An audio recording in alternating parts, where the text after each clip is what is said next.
মশলা মাখাচ্ছে, এবারে কাজে লাগবো। কাজে লাগো মানে? শুয়োরের বাচ্চা, 12টা বেজে গেল এখনো কাজে লাগিস নাই?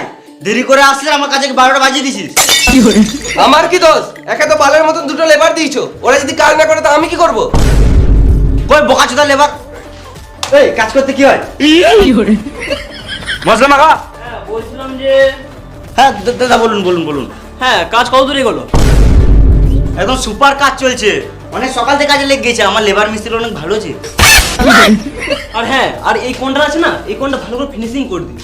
হ্যাঁ নিশ্চয়ই নিশ্চয়ই, সব হয়ে যাবে। যা বলবে মিস্ত্রিকে বলো। মিস্ত্রি, কাজের শেষে ভালো করে একটু ঘরটা পরিষ্কার করে দিও তো। হ্যাঁ নিশ্চয়ই নিশ্চয়ই। আর একটু ভালো করে কাজ করবে, সিমেন্ট আর বালি বেশি নষ্ট করবে না। হ্যাঁ ওইটা নিয়ে আপনি কোনো চাপ নিয়েন না। হ্যাঁ, আর ঘরের বাইরে ঘাস বেরিয়ে গিয়েছে, ওগুলো ভালো করে ছিঁড়ে দিও। আপনি যদি বলেন তাহলে আপনার বালটাও ছেড়ে দেবো। কি বললে? না কিছু না, মানে হ্যাঁ ছেড়ে দেবো।